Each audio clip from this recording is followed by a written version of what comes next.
What's up, guys? Matt Brown here for PlayPicks.com. Going to talk some Thursday night football for you, and actually excited to talk some Thursday night football. Did not like that Monday night game whatsoever. Absolute two gutter trash teams, but this game right here, Panthers and Steelers, this is a game we definitely want to talk about and are very excited as fans and bettors for this game tonight. Guys, while you're here, please hit that subscribe button down below. Trying to get this thing over 1,000 subscribers so you can help be a part of that. Hashtag Team Keep Matt Employed here. We're trying to do all of that thing as well. And, appreciate everything that you guys are doing. Thanks for watching. Leave a comment below as well. Let us know how things are going. Let us know who you're picking. Let us know where we went wrong, all the different stuff like that, because we value your opinion as well when it comes to this. Looking at this Thursday night game here, let's go on a very small tangent here. When we get these Thursday night games, we have so many people who talk about like, oh man, these Thursday night games are complete garbage. I mean, they are so horrible, blah, blah, blah. I don't want to watch. And the quality is so bad. These games are terrible. Then we get an awesome game. We get the Panthers and Steelers. And then people come out and complain and say, man, they shouldn't waste this game on Thursday. This should be a Sunday game. What are they doing? Why are they doing this? We can't have it both ways, guys. Do we want good games or not want good games? I'm okay with good games being mixed in every now and then. I certainly don't want to quote unquote waste our good Sunday games on Thursday night. Of course, the short week certainly affects these teams, but it's nice every now and then to get a game like this to where we can really look forward to something on a Thursday night. Guys, what we're going to do here is break down this game, give you as much information as humanly possible. And look, at the end of the day, if you want to ride with what's going on here with me, that's fine. We'll win together. If not, and you win on the other side, that's good too. I just want you to win. I don't care. Hopefully something I said along the way just kind of confirmed what you were thinking along, even if it is on the other side of where I'm leaning or where I'm playing or different stuff like that. And of course, we're only talking about these island games and stuff like that. So, maybe it's a game that we wouldn't normally play on a full slate. Maybe it's a game that we wouldn't play even for like full unit bets or whatever it might be. So just keep that in mind as you watch these videos. But again, just trying to give you as much information as humanly possible. And hopefully that helps you make, a more informed bet somewhere. Maybe it makes you feel better about your opinion or feel better about the opinion that we're trying to do as well.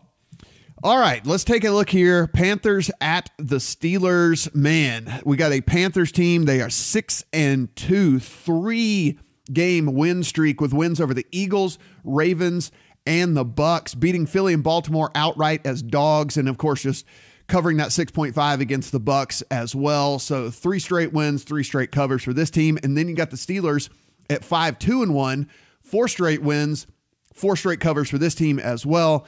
Crushed the Falcons, absolutely destroyed them. Won outright as dogs at Cincinnati, covered the 8 against the Browns, and then you got a 1 as dogs as well against the Ravens. So you've got a very good streak going for both of these teams here. Ben Roethlisberger, if you remember, is dealing with a finger issue, but it's on his non-throwing hand. He's fine, practiced in full, all that stuff. So you might see people trying to scare you a little bit with something like that, but he's practicing in full, and again, it's non-throwing hand here, so nothing to really worry about here. For the Panthers, though, one thing that we are going to be watching when this injury report comes out 90 minutes before, that's when they have to officially put out their inactives. Pro Bowl center Ryan Khalil is considered an actual game time decision here, and a lot of people don't realize how important centers are, especially to this offensive lines, but a lot of times these centers are calling out the protections and doing all of the, they're the quote unquote quarterbacks of the offensive line and things like that. And they're, certainly they're not as, as athletic and stuff as the other guys, and they're not getting paid as much and everything like that, but they are vitally important. And a lot of times if centers miss, especially a guy to the level of Ryan Khalil, it can be a big, big thing. So be sure and watch that as these things get going here. All right, let's scroll down a little bit here and take a look at the odds. This is again, as of Thursday morning, over at DraftKings, FanDuel, and at BetStars, looking at 3.5 in this one. 51.5, 52 is where this total is. This is up from 50. I personally got this thing at 51. Bet the over just a little bit there. I kind of earlier, when the lines first came out, I was a little more bullish on that this was going to go over than I actually am now, but wasn't a big bet, but I just, again, I knew I was going to bet this Thursday night game, so it is what it is. About 50% of the bets on Carolina and the points here, but 55% of the money on the Steelers covering this thing. So again, more bets coming in on Carolina, but more money coming in on the Steelers. As of Thursday morning, again, this could all change as progresses throughout the day. 73% of the bets are on 73% of the bets and 70% of the money are on the over in this one. I think that people have looked at what these two teams have done during the course of these winning streaks, right? And really kind of jumped on board. And of course, always people love to bet the overs as it is anyway, but a lot of money still on the over as well. So I think that there were some people who jumped on this early who thought that maybe that 50 number, even the 51s that were there for a while, was definitely too low. On the offensive side of the ball here, let's look at this Panthers team. I mean, you got Cam Newton here. I mean, guy is, as Nate writes in the article, just it really is playing at like almost better level than his MVP season here. He's got 19 touchdowns to just 4 turnovers so far. Christian McCaffrey on this team, 4 touchdowns in the last 4 games. This team is running the ball 5th most in the NFL. So Christian McCaffrey certainly getting a good workload there. And it doesn't hurt that Cam Newton is prone to running the ball as well, right? I mean, he is a guy that likes to call his own number. Seems like Greg Olsen is all the way back as well. A very important part of this offense. Of course, Cam and Greg Olsen, long history together here. And it looks like if you watch just the eye test here, of course, I'm no doctor, but if you look at the eye test here, looks like the guy's back. Looks like he's healthy. Might not be completely 100%, of course, as we all age, and these injuries and things like that are much harder to come back from. But I mean, he's certainly effective. And listen, on one of the things to point out on the offensive side of the ball here for the Panthers, if you still believe in Joe Hayden, according to Pro Football Focus, it looks like Joe Hayden is going to shadow Devin Funchess. If you think that Devin Funchess, it depends on how you feel about him getting shadowed. Joe Hayden, of course, isn't the Joe Hayden of old, but he's still been pretty effective so far this season. So something to keep in mind on that Carolina side. On the Steelers side with the offense here, Steelers, man, Ben Roethlisberger, as we mentioned, a little bit of stuff that's going on with that finger. Not too worried about that. Averaging 311 passing yards per game over his last 4 here. And of course, that was over that 4-game win streak that we were talking about, where not only are they winning, they are covering as well. No Le'Veon Bell, no problem, right? I mean, James Conner's leading the AFC in rushing here, 28 touches per game over the last 4 games for this guy. So they are absolutely loving James Conner, whether it be rushing the ball or getting him the ball in the pass game as well. They are getting the ball in his hands. And if you watch what he's been doing, he looks every bit the part, right? So good luck, Le'Veon Bell, on getting that huge contract. It's almost as if sitting out confirmed that anyone can do well in this Steelers offense. Antonio Brown, if you look here, Antonio Brown might be shadowed here, and it's mentioned by James Bradbury in the article. He is pretty darn good and effective so far this season. So he held Julio Jones, AJ Green, and Mike Evans to very modest numbers. He did let Alshon Jeffrey go for 7 catches, 88 and a touchdown. He did let Odell go for 8 catches, 131 and a touchdown. So don't let this, James Bradbury being ranked the number 1, being one of the top corners in the league and them shadowing Antonio Brown. Don't let that make you think that Antonio Brown is going to be gone. Like he's not going to be, he's every bit of Alshon Jeffrey and Odell Beckham. So, I mean, he can certainly win this contest with James Bradbury. But again, just something that I did want to point out that, Julio and AJ Green and Mike Evans were all held to meh when it comes to output in James Bradbury's shadow coverage. This offense, man, has just been absolutely. I mean, this offensive line has just been absolutely great for Ben Roethlisberger. They're actually the number 1 ranked Pro Football Focus offensive line so far this year, giving him a lot of time to throw. And the reason that is so important here is because the Panthers secondary has allowed at least 2 touchdown passes in 7 straight games. And we know Big Ben at home is a thing. He plays better at home. All these weapons, and now you've got a team that is in this secondary that is just giving it up. 7 straight games of 2 or more touchdown passes allowed. And you've got a great offensive line that is keeping Ben Roethlisberger clean a lot of times here so far this year. So could lead to some big production on his side there. On the defensive side, Steelers defense giving up about 18 points per game over the last 4 games. Overall, 7th in adjusted sack rate and tied for 3rd in total sacks. This defense not getting the credit that it deserves. This Steelers defense is playing very, very good. Reason that this whole adjusted sack rate and total sacks thing is important is because when Cam has a clean pocket, he's absolutely crushing this year. Again, we've mentioned how great that he's playing. However, when he is getting, when other teams are getting after him, he's actually 24th in completion percentage and 30th in passer rating when he is being pressured. So if this team can get after Cam as well as he's been playing, he has not been playing all that well when these teams are kind of getting in his face and getting after him. So certainly something that we're going to want to weigh into our decision in this game as well. And if you look on this, and if you look at this Steelers defense, the other thing that they've been doing well is they have been playing very, very good run defense. Pro Football Focus is 4th graded run defense and 4th best in covering running backs as well. And the reason that is so important, because as you've watched this Panthers team, you know how much they want to use Christian McCaffrey in the pass game.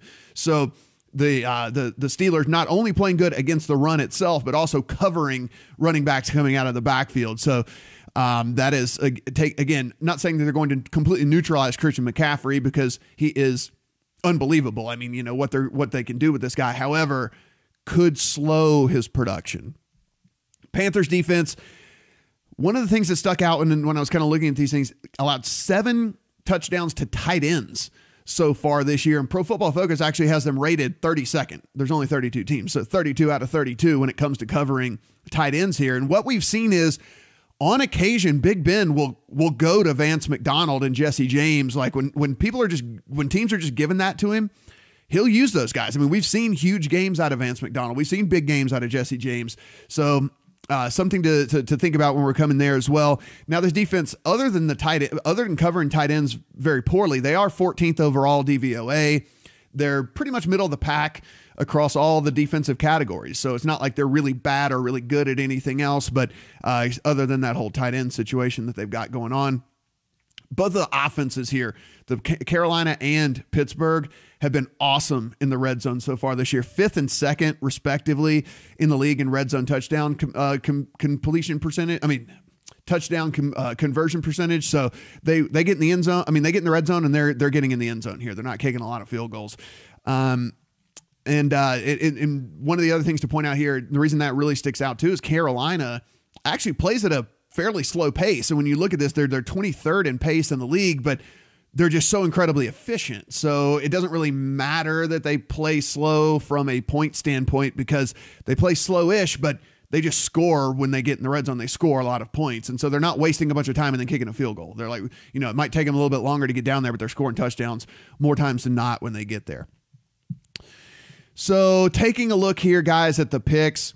I mean, if you look at how, you know, I think Nate is looking at, you know, I think Nate is looking at the Panthers at 4 here. I'm actually a little like leaning towards Pittsburgh in this one.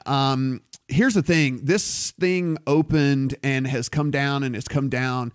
A lot of the money coming in on the Panthers early. And I'm wondering, is the closer we get to this game, if we could see one of these 3.5s get to 3. If that's the case, I'm jumping all over the Steelers at 3.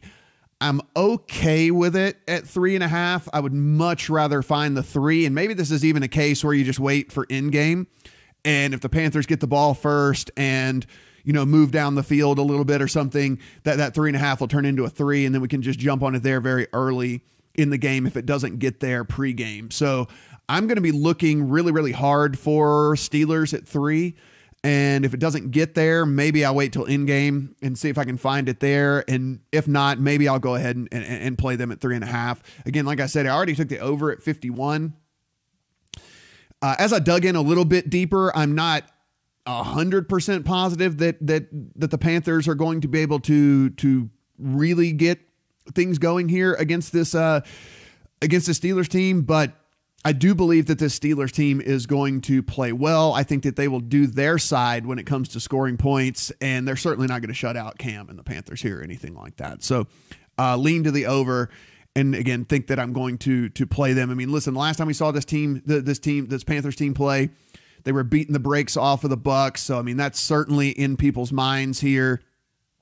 Short home. I mean, we got a little, small favorite at home on a short week. Like these home guys on these short weeks, when you don't have to travel, when you're just there sleeping in your own bed on the short weeks here. And again, not a lot's being said about how good this Pittsburgh defense is. I mean, they are just playing much, much better than I think most people are giving them credit for, because they're just not jumping off the page as one of these super elite defenses that we like to brag about all the time. So, really looking for this one to get to 3. And going to really try to take advantage of that on the Pittsburgh side. Of course, guys, if you want to come and take a look at, BetStars has Olsen scores a touchdown and the Panthers win at plus 550, right? Well, I mean, obviously we're going to look at some of these correlated plays when it comes to these things. I mean, of course, if the Panthers were to win this game, it's fairly likely that Greg Olsen could score a touchdown in this thing. So getting 5.5 to 1 on a bet like that, again, you can come and do this in the article at playpicks.com. You can click on this and you can get that at BetStars. One of the other ones that kind of jumped out. So Christian McCaffrey to score the first touchdown of the game is plus 600 at 888. So I mean, that is all. If they were to get the ball first, Christian McCaffrey scoring the first touchdown of the game is very likely, as we mentioned, 4 touchdowns in the last 4 games for this guy. So plus 600 there at 888. A couple of the other combo props I saw at FanDuel that I thought were interesting, like Cam over 250 passing yards and a win was plus 370. And, again, we just we're trying to find correlation, right? So with the correlated play here, if the Panthers were to win, it's very likely that Cam Newton is going to throw for over 250 yards because, as we mentioned, Pittsburgh's actually been great against the run, and they've been great against running backs. And so you would think the path to success for the Panthers would be through the air in this game. And so that's just kind of like a correlated prop that you could get. That's at FanDuel Sportsbook, plus 370 on Cam, 250 plus and a win. And then another first touchdown was Antonio Brown at plus 650.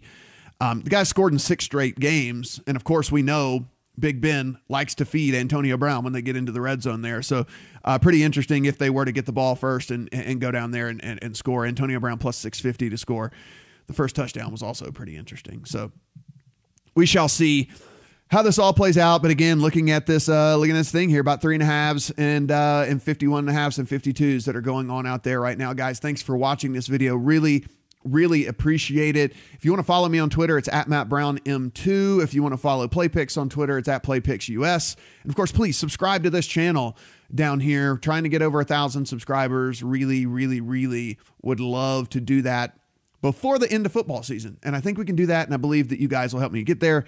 Thanks so much. Hashtag keep Matt employed, because, we need to get those followers. We need to do this stuff like that. Head to playpicks.com/bonus, bonus. That'll get you all of the very best plays, and that'll get you all the very best sign up bonuses, free money offers on the internet for all of the sports books and even the DFS sites as well if you play those. So be sure and take a look at that as well. Guys, thanks so much. Give me a little thumbs up down there as well, and we will see you for Sunday Night Football. Hey guys, thanks for checking out this video. While you're here, hit that subscribe button right down below. Make sure you never miss a video. When you get done doing that, please head to playpicks.com/bonus for the very best deposit bonus and free money offers on the internet.